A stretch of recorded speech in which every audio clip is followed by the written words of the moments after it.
Hey folks, I'm working on something I've never disassembled before. I figured I'd share it with y'all, but I have already got into tearing this thing down. I was waiting on my camera battery to charge, so I just went ahead and got to work. But I've got this here, and this is an aluminum box. It's a bread box, holds trays, come from the Subway, smells like bread. But I've been getting these pretty regular. They're all a little different as far as how the feet, the casters are on them, and whether they're all aluminum or if you got to take out screws and things. You see these right here? These, I stuck a magnet to them. These 1/4" screws, they all need to come out. That way this will be clean aluminum. Same with the hinges and things. Pretty easy to do, fast work. Even take the screws out of the door here. Take the glass, get rid of it. So I'll get every drop of aluminum off this thing I can. Yep, this thing smells like bread, folks. No doubt about it. But at any rate, I've been getting quite a bit of stuff from Subway lately. A couple of guys that own about 70 Subways across the map here in Texas have been giving me their junk for a while now. I've gotten several things over the last couple of weeks. I think it's starting to pick up a little bit. But I have got this is a bread cooker unit. And I already took the feet off of it, stripped all the wire out of it that I could get, and pulled the shell off of it, which was my first thing I did. And now I'm just steadily disassembling this thing. I'm taking every screw out of this thing that I can. And here on the sides as well, like this here sticks with a magnet. This is not stainless. This here is stainless. This entire bread box is stainless, but it does have some pieces of tin on it and some insulation that I'm gonna have to pull off. A few little pieces like this here I'll have to pull off. But about 90% of this thing is stainless. I have to take this here off, bust this plastic loose. But I've already did the trouble of taking the feet off. Most commercial equipment has this type feet.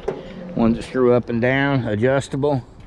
And sometimes they're stainless and aluminum, sometimes they're die cast aluminum and plastic. This one has to be plastic and die cast. But I just unscrewed it, took it off of there, and then you just raise the foot all the way, and eventually they're long-winded. They're made that way for leveling. And this here is going to be, I believe it's die cast by looking at it.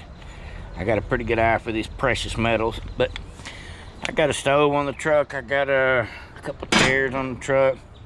See this piece here? And none of this sticks with a magnet. I've already checked it. I'm gonna say this is die cast, pretty heavy. But this other piece, I'll throw it in the truck. It's metal. It's metal with plastic on it. But at any rate, get all 4 of them off. The whole bottom of this thing is clean. I just continue to pull this insulation off and get the rest of these screws out, which I will get to directly. This thing is not going to take too long to clean. I've actually been working on it about 15 minutes already to get to this particular point. Now I already gutted the microwave for what I wanted out of it, which is a transformer. Started my transformer collection again. And speaking of transformers, every heating unit, especially a 220 heating unit, whether it be a microwave or an oven, usually has some transformers in them. These transformers have got copper windings. These things break apart pretty easy. I impact them apart. Once I get about 15 of these things, I do them all in one day. Make another $40, $50 worth of copper. Now let's go ahead and get to work. Let me set my camera down. Battery died on me, that's why I had to quit. Just get the screws out of this thing. Sure enough, let me go ahead and get this other foot off of here. And this is called the itch, the insulation. You don't play with that stuff. But right now I'm just throwing all my precious metal, no matter what it is, in the bucket. Blue bucket I got below the camera there. Go ahead and take this last foot off. Hopefully I'll be getting a lot more stainless from these guys that own these Subways. This Texas. They got about 70 something stores from here to Dallas. And when something goes out, or they got stuff stuck in a warehouse or in storage, and they just tired of looking at it, got to get it out of the way, they call me. Now, there we go, coming right out. It's quick and easy. A little long-winded, but it's a die cast. All that metal. I'm just going to continue now to get this shell off. It's got screws up in the top of it, because once I get all the tin off of this thing, like this particular plate right here, then I will have easier access to get the screws that are attaching the stainless to these outer plates. Still got a couple screws.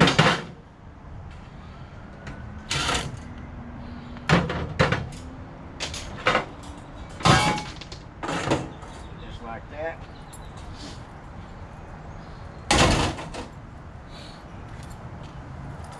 Now,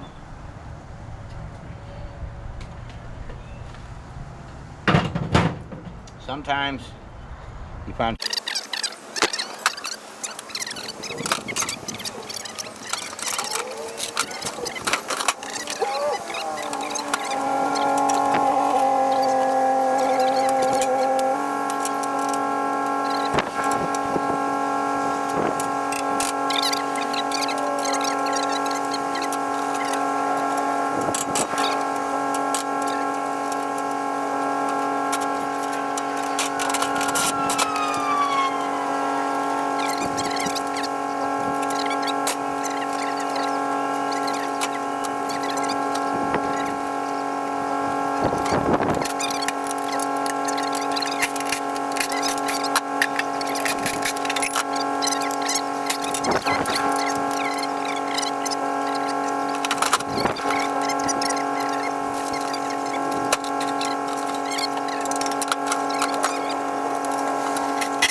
trying to find a good place to put this camera, folks, is the deal here. Now, I've got this thing de-screwed. I got about 40 screws out of this thing so far.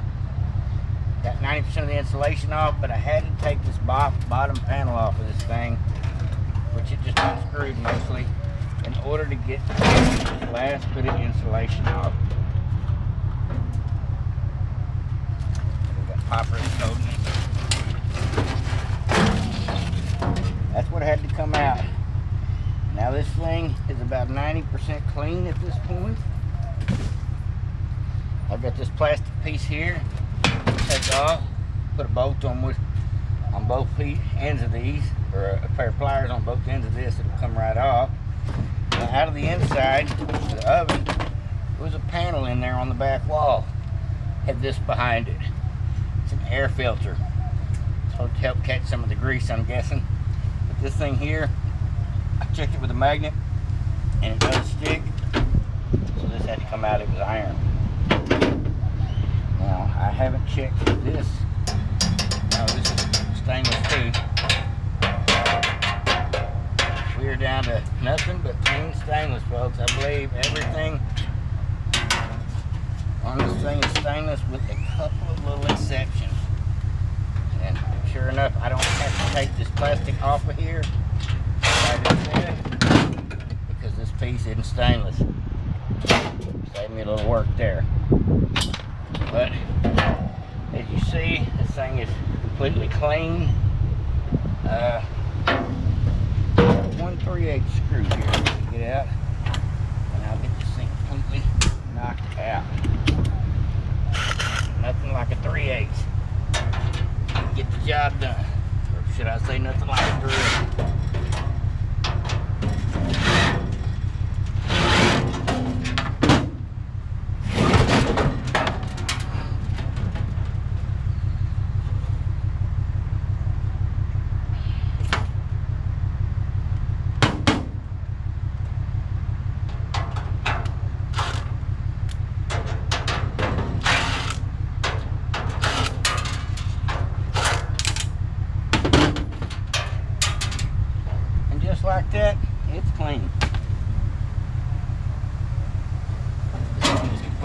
clean. I don't have to take it apart any further than this.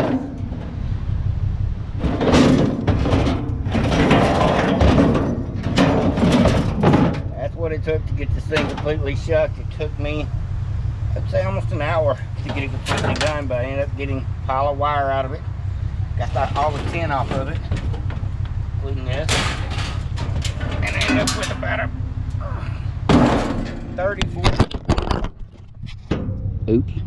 40 pound piece of stainless. It's worth it, folks. That thing will pay me about, I'm gonna say about 15 bucks just by itself. That's just my guess. Now I'm gonna jump on to getting this box done. Gotta swap tools. All right, folks, I figured out I'm gonna have to cut these casters off of here. They've literally got the part that I need to get to encased. Very hard to get out, so I guess the best answer for me is on this is to get my grinder out and chop these suckers off. That is usually the quick way on something of this nature, because as is, I don't think I can actually get these feet off otherwise. All right, folks, I am headed to the yard. This is the stainless carcass, the thing I did all that cleaning on to get it clean, completely clean at this point. And here's the tin. I got a piece of cardboard in there on appliance I got to get out. They won't let me throw that out the yard, but I'll do that as a last effect. And I got this big aluminum box clean. Got the wheels knocked off the bottom of it. Oh, that was a time. But it ain't a big load, folks, but it's enough to get out of my yard. Once I get a truck full, I take it downtown just so my landlord don't get on me about the junk in my yard, because it's steadily coming in. Everybody have a great day. Like, subscribe, and share if you haven't already. When I get